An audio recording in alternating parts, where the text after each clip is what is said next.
Hi and welcome to Milan. Today I'm going to take you on a tour through the city and I'm going to show you the best places here in Milan.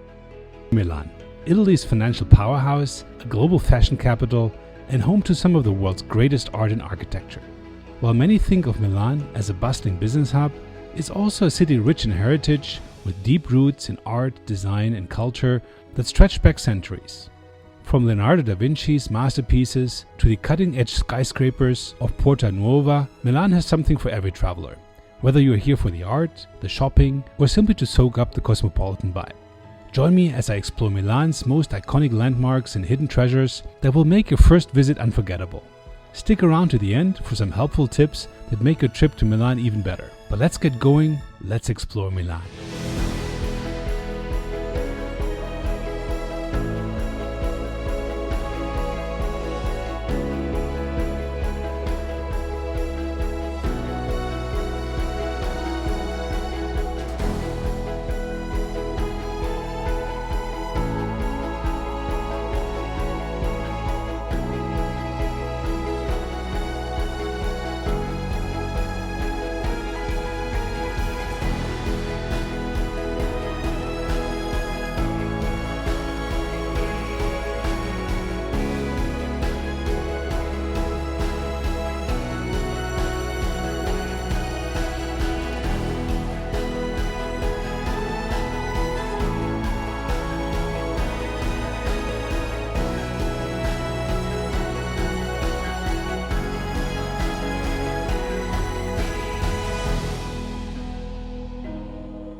I'm standing right at the Piazza del Duomo, and this is a great starting point for a tour.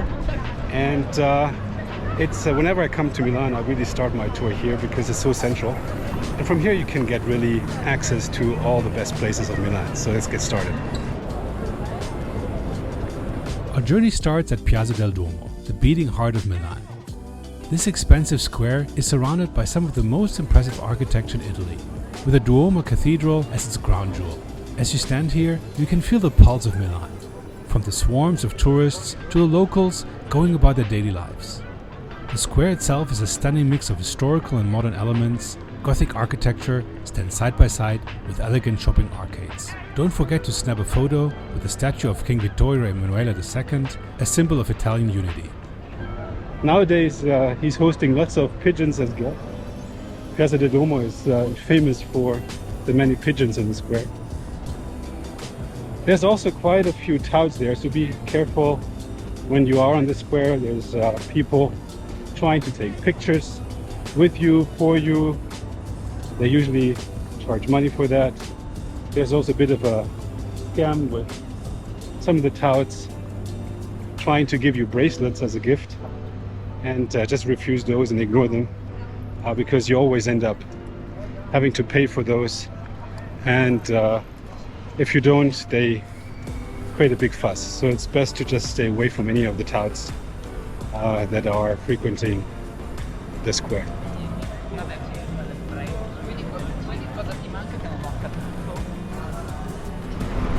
On the far end of the piazza, you see the old residence of the King of Italy.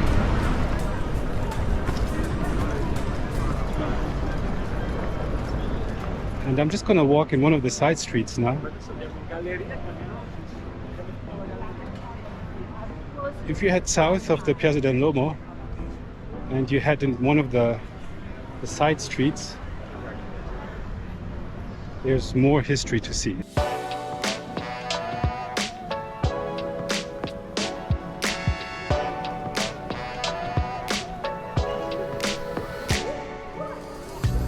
Just a short walk from the Duomo, Piazza dei Mercanti offers a quiet escape from the hustle and bustle of the city center. This charming square was once the commercial heart of medieval Milan, a place where merchants would gather to trade their goods. Walking through the square feels like stepping back in time.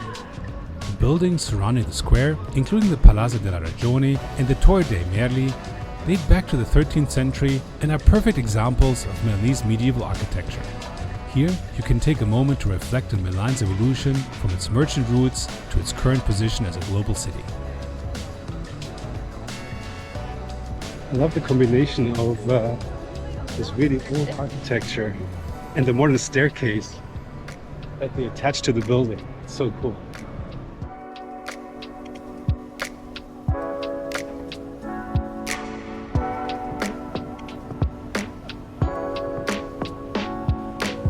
When one thinks about Milan, one probably thinks about fashion and design and shopping, of course.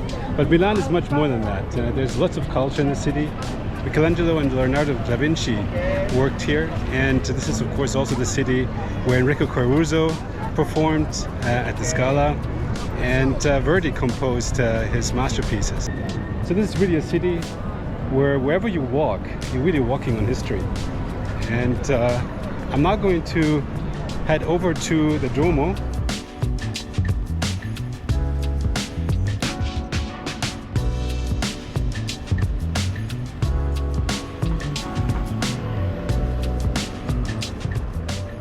The Milan Cathedral, or Duomo di Milano, is one of the most breathtaking Gothic structures in the world. It took nearly 600 years to complete, and every detail of its architecture tells a story.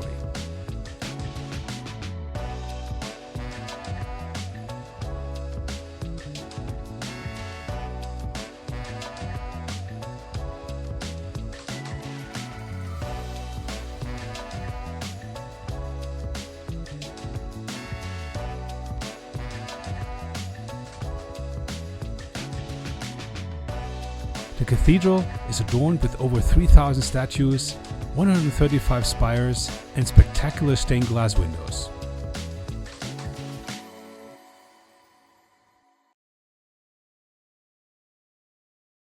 I've been many times to Milan, but I've actually never been inside of the Duomo, nor have I gone up to the rooftop, because usually the lines were so long that I just didn't feel like standing in line for hours. Today the lines are a little bit better, but it's still long. And so the pro tip is definitely to purchase your tickets online. And they have an online site which is actually quite convenient. You can pay by card, and within a couple of minutes you have your ticket. There's different packages available depending on what you want to do. I purchased kind of an around ticket, which gives me access to the inside of the cathedral, to some historic archaeological area, and then to a stair access to the rooftop. There's also an elevator access, which costs a little bit more, but I figured I'm just gonna walk up there, and hopefully it's not gonna be too exhausting.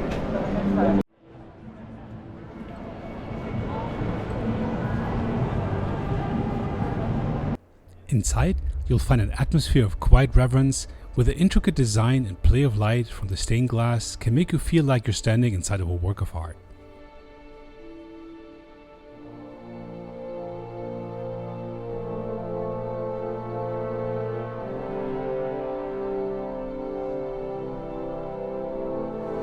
So I'm now inside of the Duomo, and look how beautiful that is. Absolutely massive.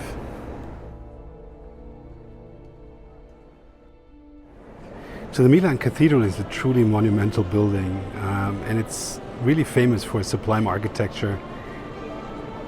And that building took 600 years to be constructed.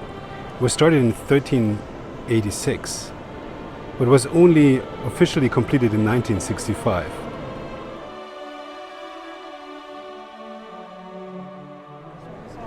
So these columns are massive, and there's actually 52 of them, each representing a week of the year.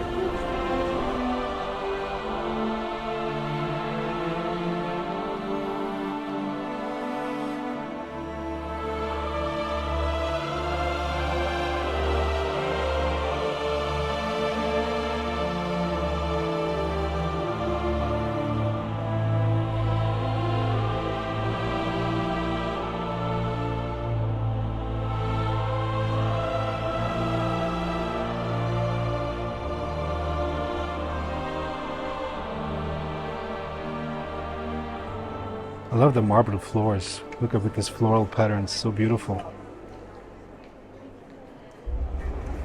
As a fun fact, there's a link with Napoleon in this cathedral because it was Napoleon who requested the finalization of the cathedral so he could be crowned King of Italy. So when one heads in the archaeological area underneath the Duomo, you can find the foundations of a previous church that was built prior to the cathedral. Unfortunately, not all of the descriptions are in English, so most of it is in Italian.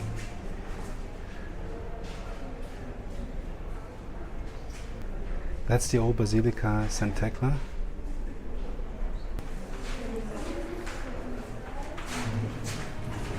Make sure to visit the rooftop, either by stairs or elevator, to experience one of the most incredible views of Milan, overlooking the city and, on clear days, the distant Alps.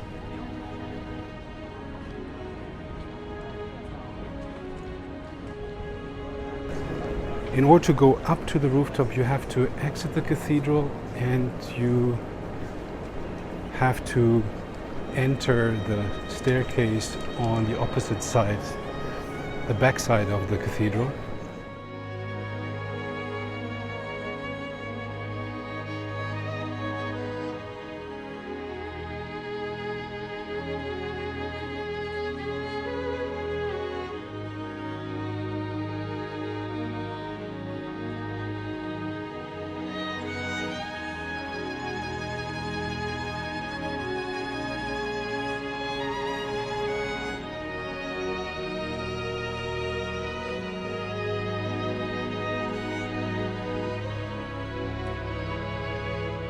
I'm now in one of the terraces at the rooftop of the cathedral. It's absolutely stunning. I highly recommend you come here if you get a chance to see the Duomo. It takes 251 stairs to climb up here, but definitely worth it. And from here you could really get a sense of the Gothic architecture and the ornamentation that rises to the sky. Really, really impressive. And you get to see it up close. Check this out.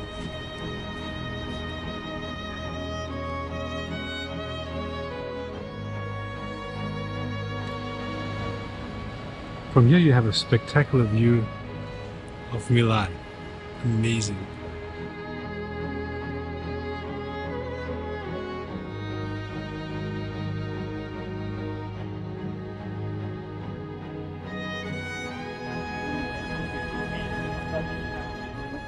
I don't think I've ever stood on top of a cathedral.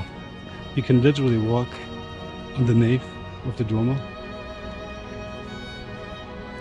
Really impressive.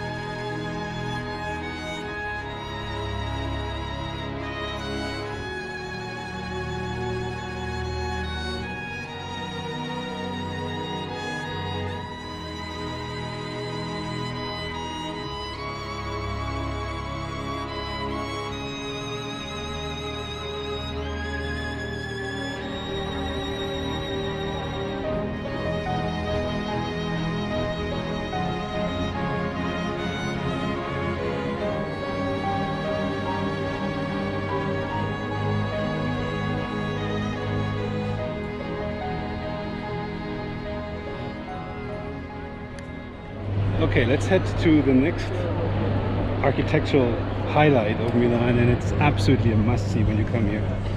In my view, that's the most beautiful shopping arcade or passage in the whole world, and there's nothing like it. There's a number of attempts to replicate the beauty of this monumental building, but I think here's the original, and we're going to check that out now. No trip to Milan is complete without a visit to the Galleria Vittorio Emanuele II. Built between 1865 and 1877, this elegant shopping arcade is a marvel of 19th century architecture with its soaring glass roof, marble floors, and ornate arches.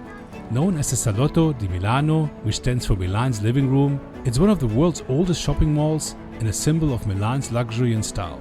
Inside, you'll find high-end fashion boutiques, historic cafes, and the famous, beautiful mosaic floor.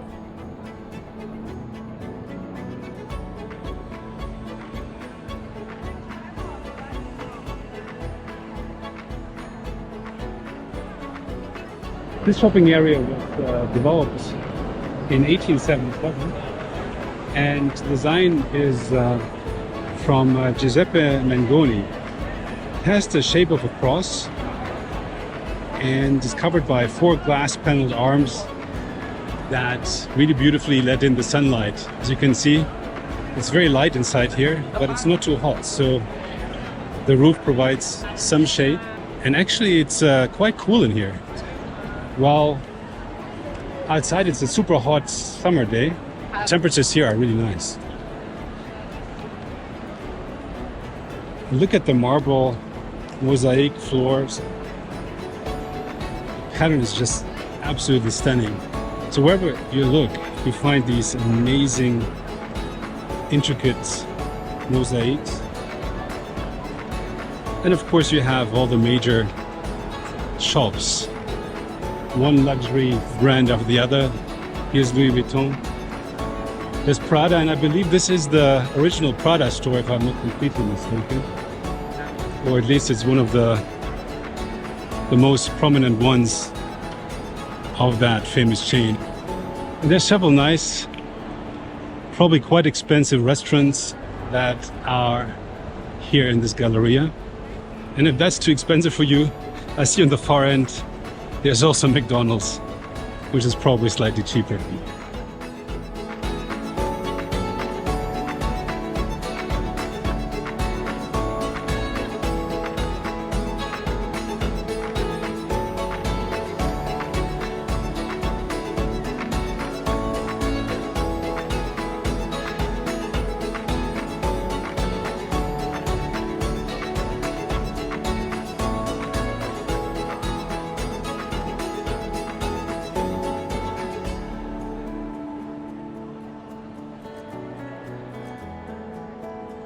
Milan is oozing opulence, and it's actually the richest city in Italy.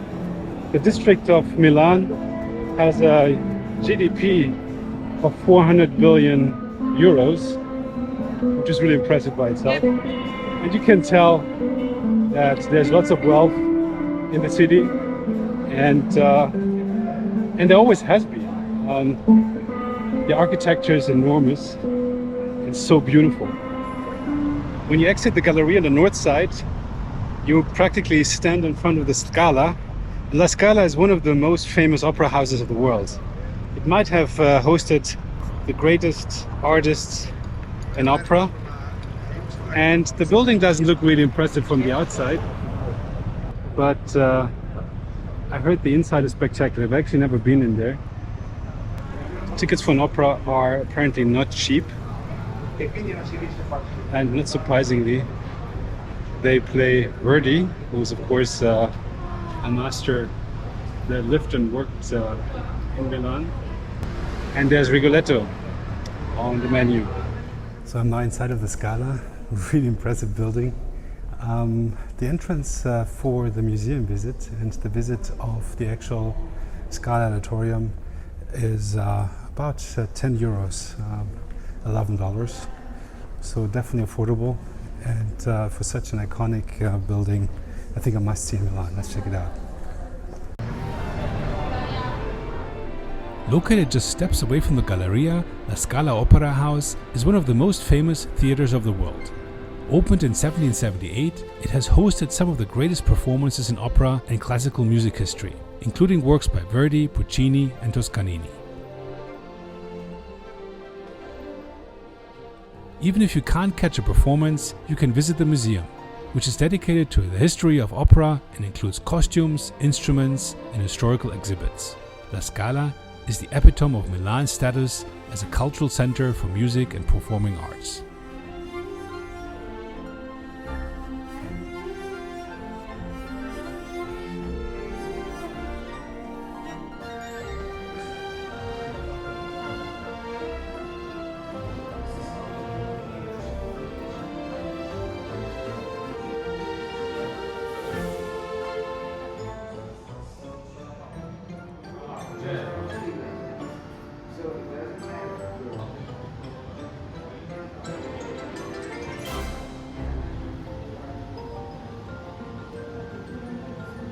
Make sure you also check out the museum, which features a number of really interesting artifacts and instruments. For example, here is the piano of Franz Liszt.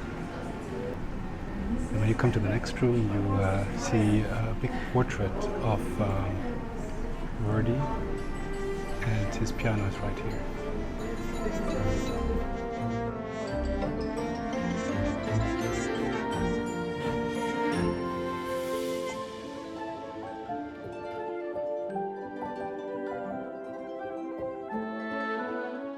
So up here you have several costumes and stage designs, also really cool. So you get a bit of a look behind the creative process of opera.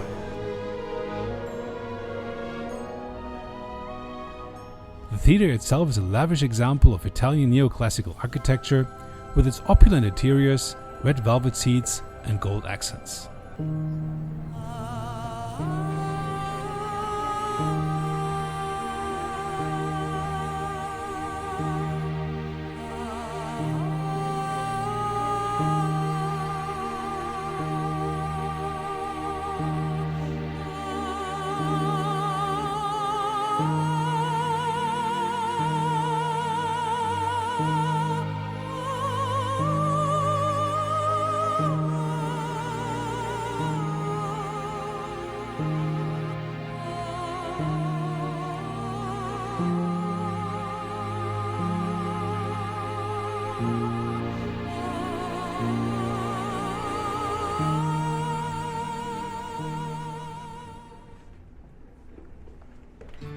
Piazza Affari is not just another city square, it's the financial heart of Milan.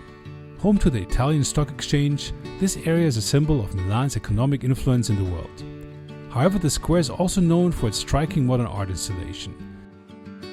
Okay, my next stop is the Milan Stock Exchange, and I'm actually not interested in the stock exchange itself, but there's a nice artistic juxtaposition that I want to check out. We're just arriving at Piazza Affari, and you can't deny the humor that the Milanese have, because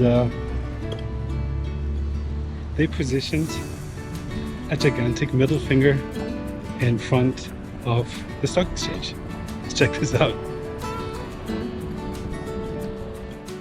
This monument is actually 11 meters high. The statue was created by the Italian sculptor Maurizio Cattelan, and it's obviously there to taunt financial institutions. And it's baptized love, libertà, odio, vendetta, eternità, or freedom, hate, vengeance, eternity in English. No wonder it was initially criticized, but while they wanted to remove it shortly after its positioning, it's still there, and it looks like it's going to be there for a while. So I guess this is here for eternity.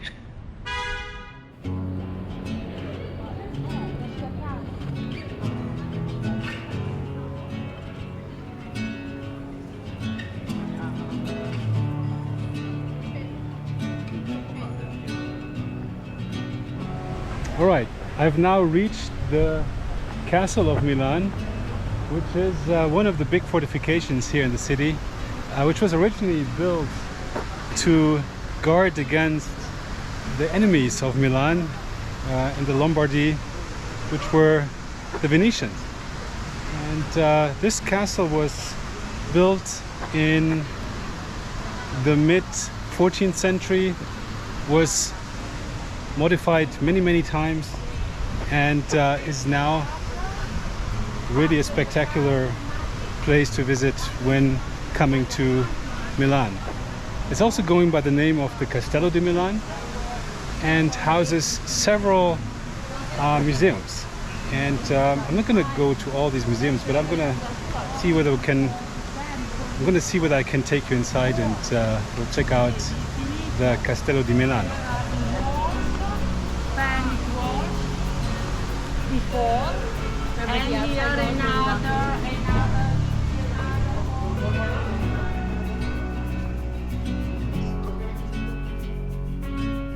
Standing proudly at the edge of Parco Sempione, Castello Sforzesco is one of Milan's most iconic landmarks. Built in the 15th century by Francesco Sforza, Duke of Milan, this castle was originally a fortress and residence for the Sforza family, who ruled over Milan during the Renaissance. Today, it houses several museums and galleries, including the Museum of Ancient Art, the Museum of Musical Instruments, and the Pinacoteca. Among its treasures, you'll find a sculpture by Michelangelo, the unfinished Pieta Randanini, one of his last works. The castle's imposing structure, complete with a moat and massive towers, is a testament to Milan's power and wealth during the Renaissance. But this castle is also famous because in the Renaissance period it actually hosted Leonardo da Vinci. So he did some of his works in these fortifications. Pretty cool.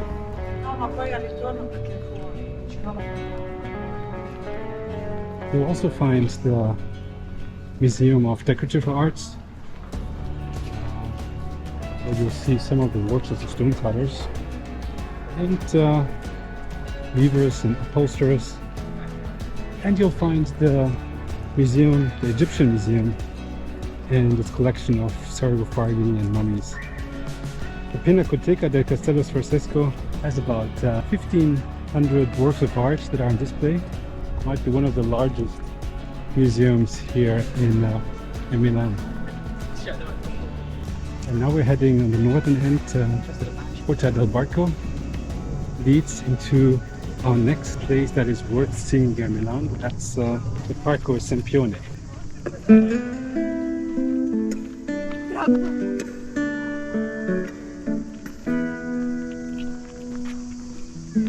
Just behind Castello Sforzesco is Parco Sempione, Milan's largest public park and an oasis of greenery amidst the city's urban landscape. It's the perfect place to relax, enjoy a leisurely walk, or even rent a bike. The park is home to several landmarks, including the Civico Planetario, Milan's planetarium, and the beautiful Arco della Pace. Parco Sempione offers a peaceful refuge from the city's hustle, and its scenic paths and quiet corners make it a perfect spot to unwind and watch Milanese life unfold.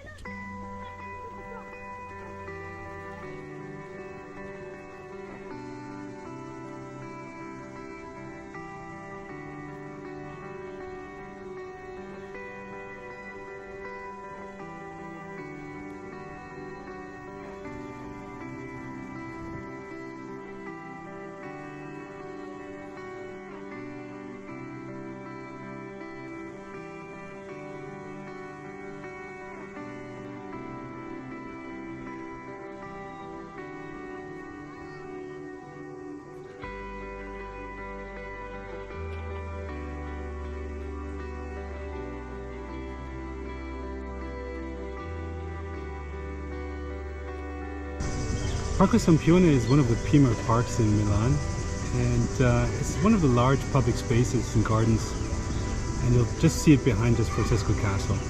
It was originally established in 1888 and covers 95 acres, and it's really a beautiful oasis of peace and tranquility, so definitely worth checking out, especially when you want to just relax a little bit in between two museums or something. I'm not sure whether that's true, but apparently Milan has an open Wi-Fi, so you can also just chill in the park and enjoy free Wi-Fi offered by the city of Milan. That's not too bad. I should have gotten some snacks for a picnic. And you'll find those souvenir kiosks. Usually they sell super overpriced goods, so I'm not going to do that now. But worth noting, if you want to come here, bring some water, get some snacks, and to do a picnic like these people do here.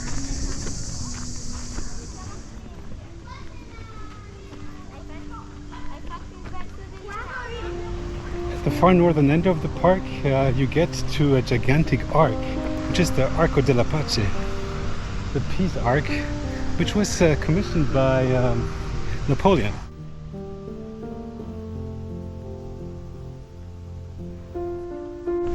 One of his sides, it has some guy either holding the arc or pushing the arc. I'll have to check out what he's doing there.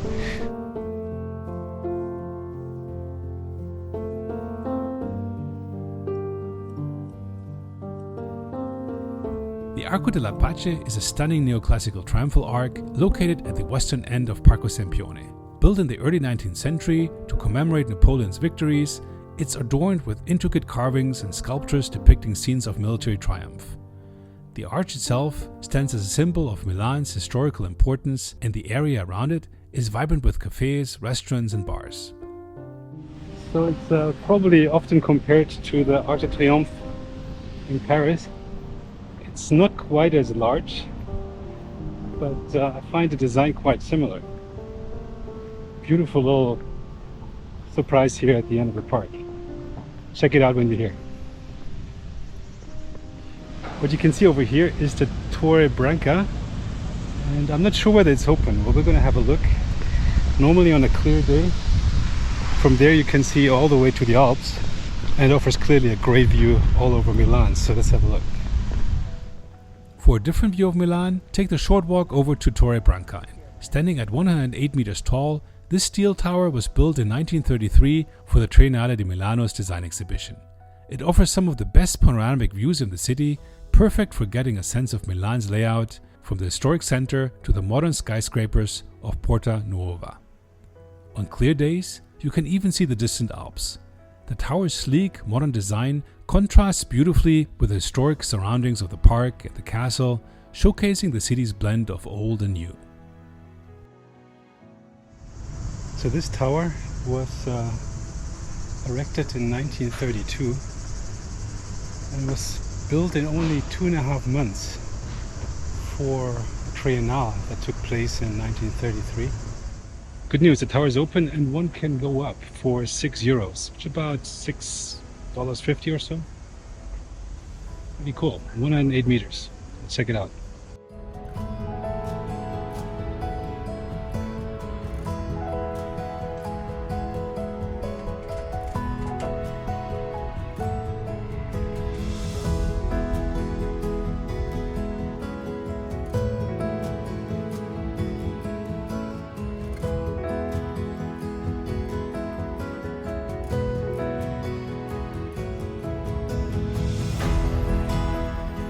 Okay, so this was nice. You actually get a really nice view from up there. It was better than I thought. At €6, so it's still quite expensive for, really only 5 minutes or so. Really only spent like 3-4 minutes up there. But I think it's still worth it because I don't think there's any better place to get you that view, and the view of the Alps is just really incredible. And you get a really nice overview of the city that you can't really get from anywhere else. Not even from the Duomo, which is an even cooler place to go to. But I would say check out the Tower Branco. It's worth it. Okay, just next to the Branco Tower is the Triennale, which is Milano's premier design museum, and absolutely a must-see when you're here in the city. So let's have a look. Milan is a global design capital, and the Triennale di Milano is the heart of its creative scene. This museum, which is also located in Parco Sempione, is dedicated to design, architecture and contemporary art, showcasing exhibitions from some of the world's most innovative designers. The Triennale hosts rotating exhibits that explore everything from industrial design to fashion and digital art. It's a must-visit for anyone interested in seeing the cutting edge of creativity and understanding why Milan is considered one of the world's most influential design cities.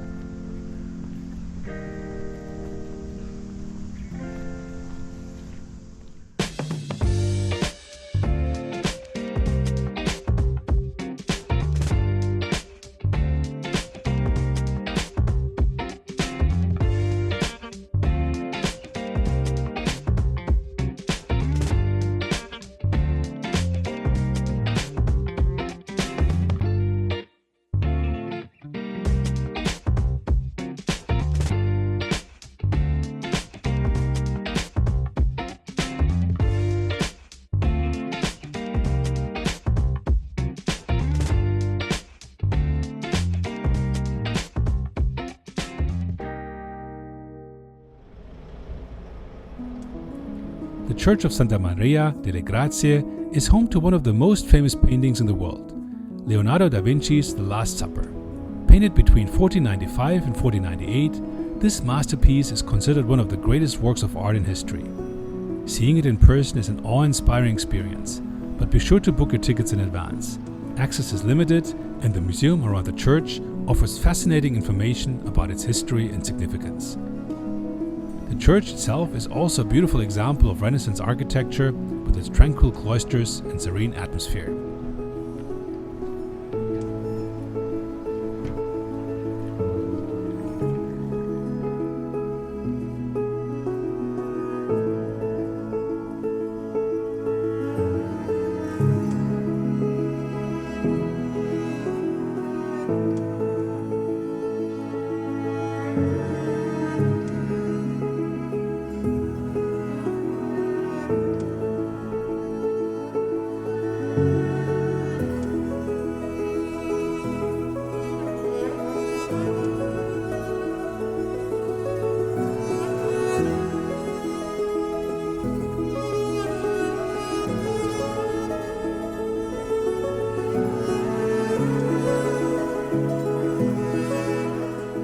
The Church of Santa Maria della Grazie is without a doubt the most famous church in Milan.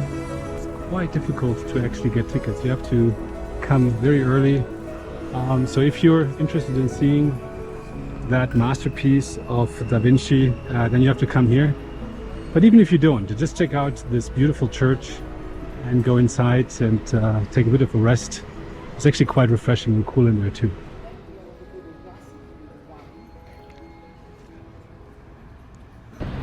Okay, I just rented a bike me, and I'm gonna head now to our next destination, which is Chinatown. Let's check it out.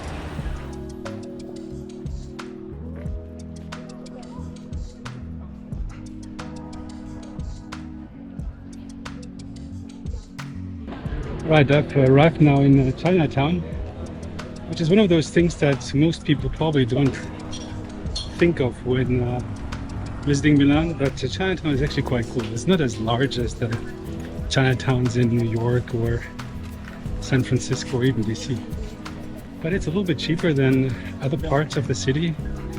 If you want to get some nice Chinese food, just stroll around and visit some stores that you don't see in the rest of Milan. You gotta come here. Let's check it out.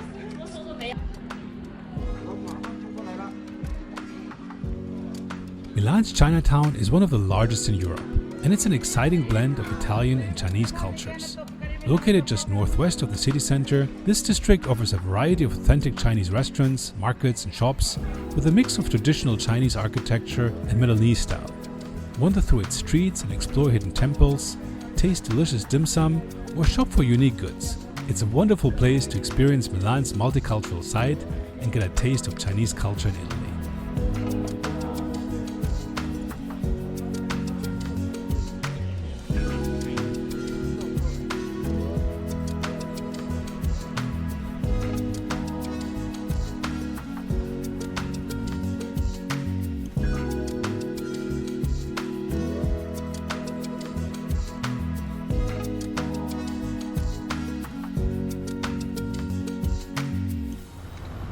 Porta Garibaldi is both a historical and modern gateway into Milan.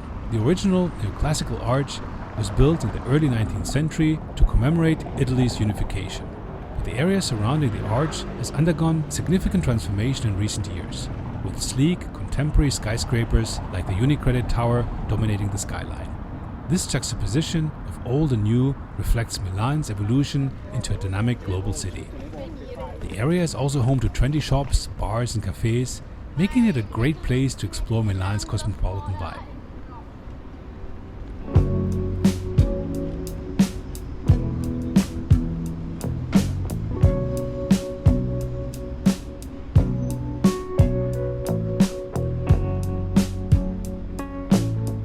This is with the entry gate of many of the restaurants and shops at the Corso Como, which really starts here at the gate. And you can see there's lots of shops around here, fashion establishments, nice street art. water fountains.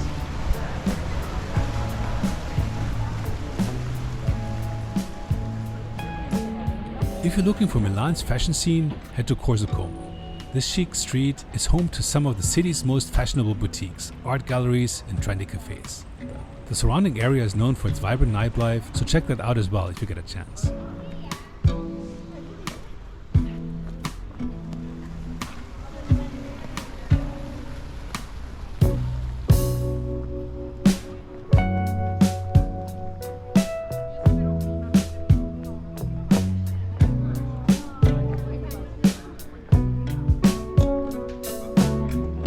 So behind me is the Corso Como with all the fashion stores and nice restaurants. And I like the contrast between the old houses of the Corso Como and the really modern architecture, where you probably see Milan at its most modern, with some of the skyscrapers that exist around the Garibaldi station. Piazza Gaia or Lenti is a symbol of Milan's modern transformation. The piazza is also located in the Porta Nuova district. The square's innovative design, with its circular layout and cascading fountains, has made it a popular gathering place for locals and visitors alike. It's a reflection of Milan's position as a global hub for innovation and design, offering a glimpse into the city's future.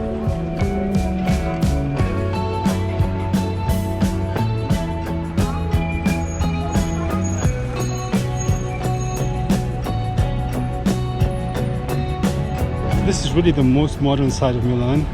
It's a district with the tallest building in Italy. It's the Torre Unicredit, and it's a really nice square with ultra-modern architecture.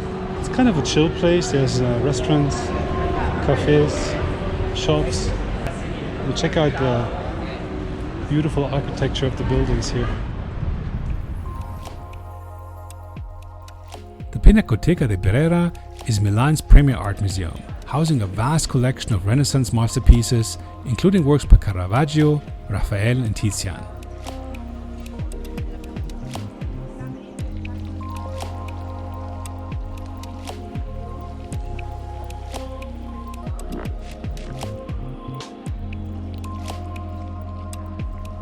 The museum itself is housed in a former Jesuit convent and is a must-visit for anyone interested in classical art.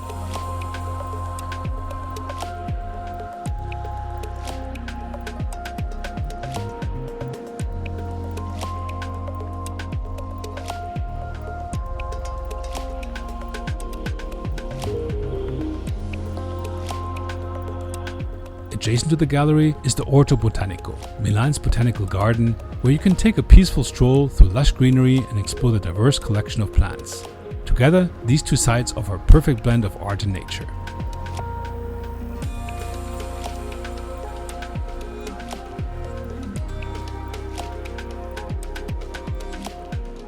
I'm now at the Orto Botanico di Brera, and that's completely free. So if you want to check out a beautiful garden in the middle of Milan, it's right behind the Pinacoteca. You have to walk through the building of the Pinacoteca and you get to the entrance.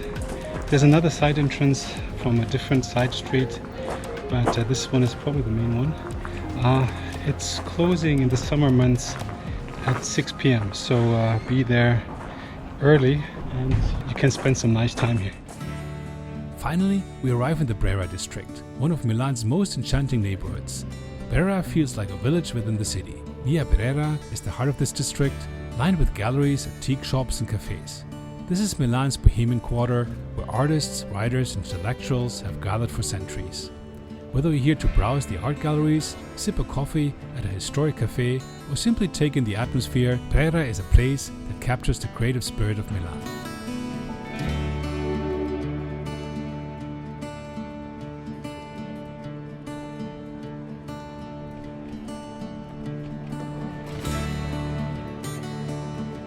So if you get a chance, do yourself a favor and check out the Brera quarter.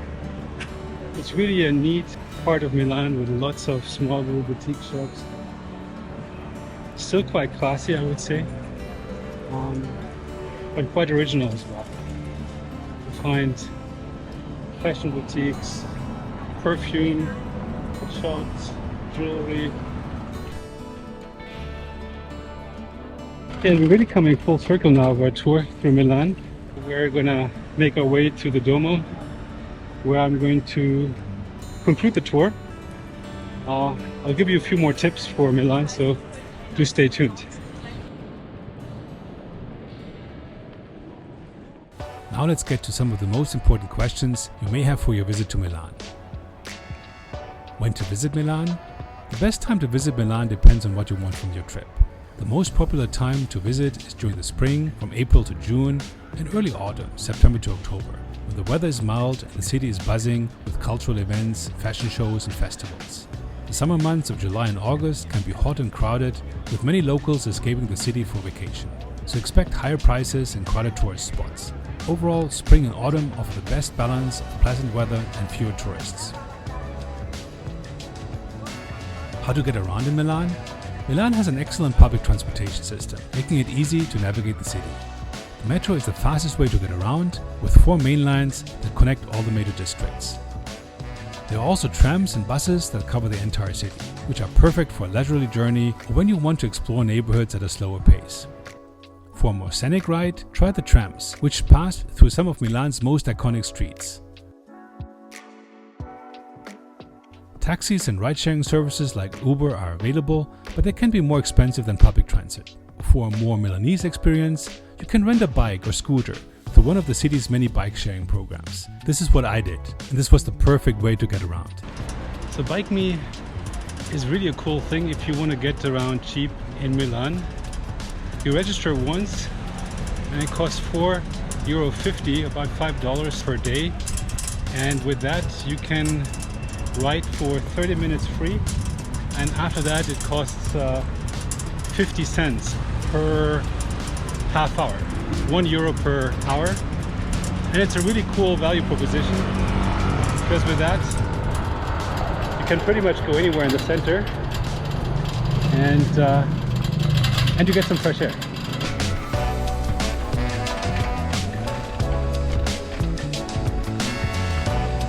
Hey.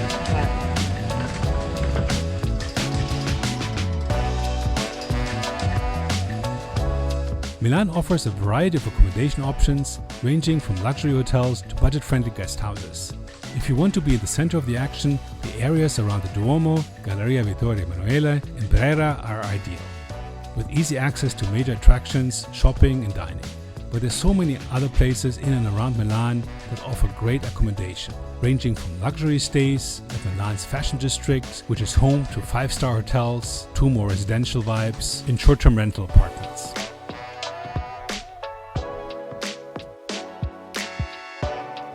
Is Milan expensive?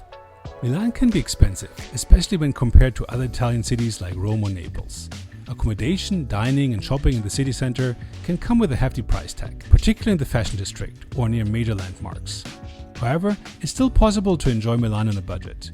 You can find affordable restaurants and cafes in local neighborhoods like Chinatown or Porta Romana. Public transportation is also reasonably priced, and you can save money by purchasing day passes.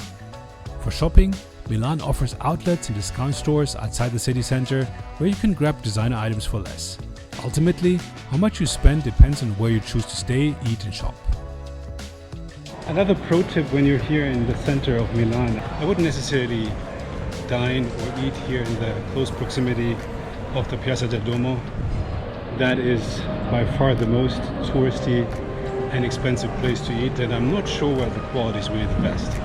You'll definitely pay a premium for the food here, and Milan has much more to offer in terms of culinary highlights and tucked away hidden pizzerias and restaurants where you can get a much better meal for probably much less. How to pay? Milan is a very card-friendly city, with credit and debit cards being widely accepted in most hotels, restaurants and stores. However, it's always good to carry some cash for small purchases or in case you visit local markets or smaller businesses that might not accept cards. ATMs are plentiful around the city and many banks offer services in English. If you're planning to shop at luxury stores or in high-end areas, be aware that they may prefer cards, but smaller family-owned businesses or cafes might ask for cash. Tipping in Milan is not mandatory, but rounding up the bill or leaving a small tip around 5 to 10% is appreciated in restaurants and cafes.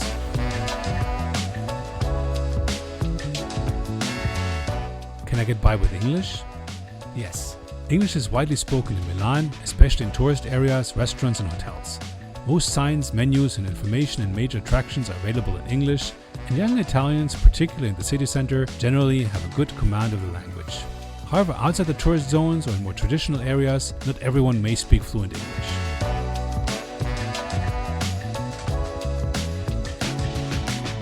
What to bring?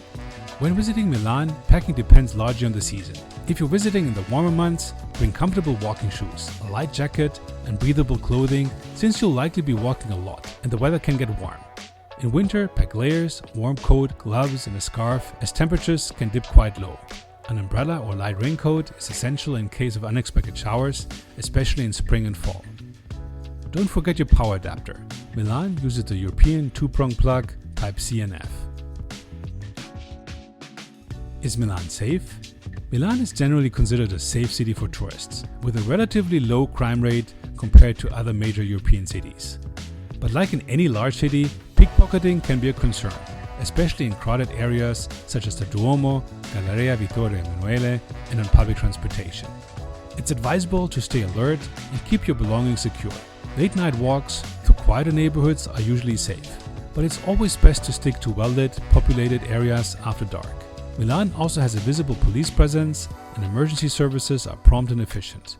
With a little common sense, you'll find Milan to be a very safe and welcoming city. Alright, that concludes my little tour through Milan. I hope you enjoyed this video. If you did, please give it a thumbs up and leave me a comment down below. And let me know what you think of Milan. What was your favorite place in Milan and what did I miss on my tour? This was not my first time in Milan. It will certainly not be my last. And I look forward to coming back here again very soon. Alright, have a good one. Goodbye.